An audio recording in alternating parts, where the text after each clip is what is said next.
Hello friends, welcome to my YouTube channel. तो friends, आज इस वीडियो में हम यूपीएससी 2024 के लिए जो भारतीय इतिहास यानी कि इंडियन हिस्ट्री के जो इंपॉर्टेंट क्वेश्चन बनते हैं उनको डिस्कस करेंगे, जो आपके आने वाले इस एग्जाम के लिए काफ़ी इंपॉर्टेंट होने वाले हैं। तो वीडियो को अंत तक देखिएगा। तो चलिए, बिना टाइम वेस्ट कर हम वीडियो को शुरू करते हैं। तो देखिए, फर्स्ट क्वेश्चन है, निम्नलिखित कथनों पर विचार कीजिए, उपयुक्त में से कौन सा या कौन से सही है। तो पहला आपको दिया है, मोहनजोदड़ो हड़प्पा रोपण एवं कालीबंगा सिंधु घाटी सभ्यता के प्रमुख स्थल है। दूसरा है, हड़प्पा के लोगों ने सड़कों तथा नालियों के जाल के साथ नियोजित शहरों का विकास किया। और तीसरा है, सैंधव सभ्यता में सड़कें एक दूसरे को समकोण पर काटती थी। और ऑप्शन आपको क्या दिए हैं, ए है एक और दो, बी है केवल एक और तीन, सी है एक दो और तीन, और डी है ना तो एक ना तो दो। तो इसका राइट आंसर क्या हो जाएगा? तो देखिए, राइट आंसर हो जाएगा इसका ऑप्शन नंबर सी, यानी कि सैंधव सभ्यता के संबंध में यहाँ पे एक दो तीन तीनों सही हो जाएंगे। तो काफी इंपॉर्टेंट क्वेश्चन है ये, याद रखिएगा इसको। नेक्स्ट क्वेश्चन देखते हैं अब हम, क्वेश्चन नंबर 2। निम्नलिखित में से कौन सा या कौन से कथन ब्रह्म समाज के विषय में सही है? तो ब्रह्म समाज के बारे में बताने हैं। तो पहला आपको दिया है, ब्रह्म समाज ने रंग, वर्ण अथवा मत विचार के बिना मानव मात्र के प्रति प्रेम तथा जीवन की उच्चतम विधि के रूप में मानवता की सेवा पर बल दिया। दूसरा है, ब्रह्म समाज का उद्देश्य शाश्वत, सर्वधार तथा अपरिवर्त ईश्वर की पूजा था। और तीसरा है, ब्रह्म समाज की स्थापना 1830 में राजा राम मोहन के राय के द्वारा की गई थी। और ऑप्शन आपको क्या दिए हैं, ए है केवल एक और तीन, बी है दो और तीन, सी है एक और दो, और डी है एक दो और तीन तीनों। तो इसका राइट आंसर क्या हो जाएगा, यानी कि क्या यहाँ पर ब्रह्म समाज के विषय में सही है? तो देखिए, राइट आंसर हो जाएगा इसका ऑप्शन नंबर सी, यानी कि एक और दो यहाँ पे ब्रह्म समाज के विषय में सही है। अब जो तीसरा है ये क्यों गलत है? क्योंकि देखिए, जो ब्रह्म समाज है इसकी स्थापना राजा राम मोहन राय के द्वारा कब, 1828 ईस्वी में की गई थी। और क्वेश्चन में आपसे क्या पूछा है, 1830 में। तो याद रखिएगा इस फैक्ट को भी। नेक्स्ट क्वेश्चन देखते हैं अब हम, क्वेश्चन नंबर 3। निम्नलिखित में से कौन सा कथन सही नहीं है? तो यहाँ पे सही नहीं है पूछा है। तो देखिए, पहला है, पूर्वी भारत में अंग्रेजी कंपनी ने 1633 ईस्वी में उड़ीसा में पहला कारखाना स्थापित किया था। दूसरा है, अंग्रेजों ने अपना पहला स्थायी कारखाना मछलीपट्टनम में 1611 में स्थापित किया था। तीसरा है, पांडिचेरी पर कब्जा करने वाली पहली यूरोपीय शक्ति पुर्तगाली थे। और चौथा है, भारत का पहला नगर निगम मद्रास में स्थापित किया गया था। तो देखिए, क्या इसमें से सही नहीं है? तो देखिए, राइट हो जाएगा इसका ऑप्शन नंबर जो सेकंड दिया है आपको, यानी कि अंग्रेजों ने अपना पहला स्थायी कारखाना मछलीपट्टनम में 1611 में स्थापित किया था, ये गलत है। क्योंकि जो अंग्रेज हैं इन्होंने क्या है, जो 1613 में अपना स्थायी कारखाना कहाँ, सूरत में स्थापित किया था, ठीक है। और जो पहला अस्थायी कारखाना है वो मछलीपट्टनम में 1611 में स्थापित किया था। तो दोनों फैक्टों को याद रखिएगा। और यहाँ से जो बाकी ऑप्शन दिए हैं ये सभी सही हैं, तो इनको भी याद रखिएगा। यहाँ से ये भी आपके आने वाले एग्जाम के लिए काफी इंपॉर्टेंट है। नेक्स्ट क्वेश्चन देखते हैं अब हम, क्वेश्चन नंबर 4। निम्नलिखित में से कौन वेलेजली की सहायक संधि को स्वीकार करने वाले राज्य सही क्रम में व्यवस्थित हैं?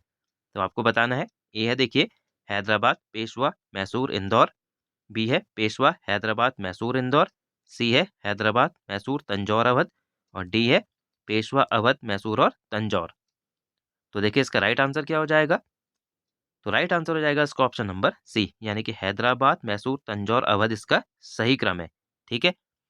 अब देखिए, जो वेलेजली की सहायक संधि को स्वीकार करने वाले राज्य थे, इनका क्रम आपसे एग्जाम में पूछा जाता है, तो उनको याद रखिएगा। तो देखिए, हैदराबाद था 1798, मैसूर 1799, तंजौर 1799, अवध 1801, पेशवा 1802, बरार के भोसले 1803, सिंधिया 1804 और इंदौल के होलकर 1818। तो इनका क्रम याद रखिएगा, ये काफी इंपॉर्टेंट है। नेक्स्ट क्वेश्चन देखते हैं अब हम, क्वेश्चन नंबर 5। खिलाफत आंदोलन के प्रमुख नेता कौन थे?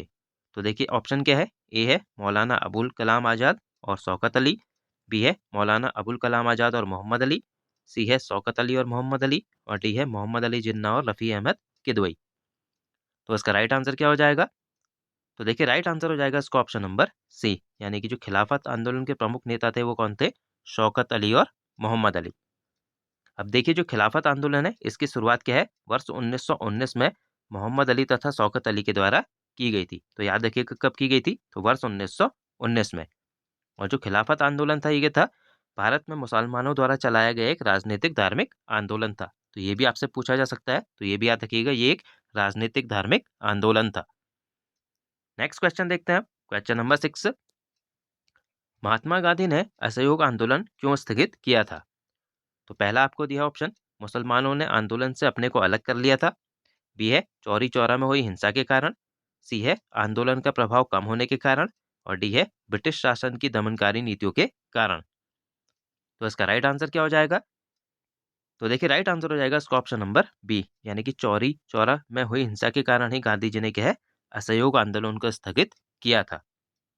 अब देखिए, जो असहयोग आंदोलन है ये गांधी जी के द्वारा कब शुरू किया गया था? तो याद रखिएगा 1 अगस्त 1920 को। ये डेट याद रखिएगा, ये काफी इंपॉर्टेंट है। तथा देखिए, फरवरी 1922 में गोरखपुर में हुई चौरी चौरा की घटना से क्षुब्ध होकर ही उन्होंने क्या है, असहयोग आंदोलन स्थगित किया था। अब नेक्स्ट क्वेश्चन देखते हैं, क्वेश्चन नंबर 7, निम्नलिखित में से कौन सा एक क्रिप्स मिशन के संबंध में सही नहीं है? तो यहाँ पे नहीं सही है पूछा है, याद रखिएगा क्वेश्चन पढ़ते समय ये। तो देखिए पहला आपको है, युद्ध समाप्त होने पर पूर्ण स्वतंत्रता दिया जाना। दूसरा है, भारतीयों को अपना संविधान निर्मित करने का अधिकार दिया जाना। तीसरा है, जो प्रांत चाहे वो भारतीय संघ से बाहर रह सकता है। और चौथा है, क्रिप्स मिशन वर्ष 1942 में भारतीय नेताओं से वार्ता करने हेतु आया था। तो देखिए इसका राइट आंसर क्या हो जाएगा? तो देखिए राइट आंसर हो जाएगा इसका ऑप्शन नंबर ए, यानी कि यहाँ पे ए क्या है, जो पहला दिया है ये गलत है क्रिप्स मिशन के संबंध में। क्योंकि क्रिप्स मिशन में क्या है, देखिए जब ये भारत आया था तो इसने क्या कहा था कि जो युद्ध समाप्ति के बाद क्या है, भारत को डोमिनियन स्टेटस दे देने की बात की गई थी। और यहाँ पे आपसे क्या है, पूर्ण स्वतंत्रता की बात कही गई है। और बाकी जो तीनों है ये याद रखिएगा, ये क्रिप्स मिशन के संबंध में सही है।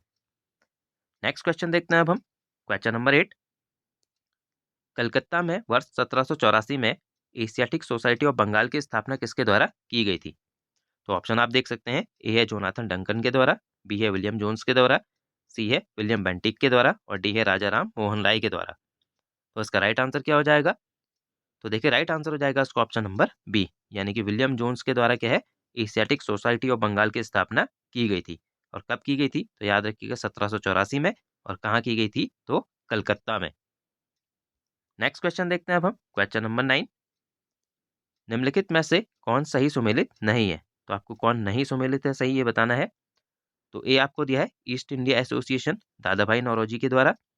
बी है, इंडियन एसोसिएशन सुरेंद्र नाथ बनर्जी तथा आनंद मोहन बोस के द्वारा। सी है, British India Society William Adam. और डी है, Land Holder Society Debendranath Tagore. तो देखिए इसका राइट आंसर क्या हो जाएगा, यानी कि क्या यहाँ पे सही सुमेलित नहीं है?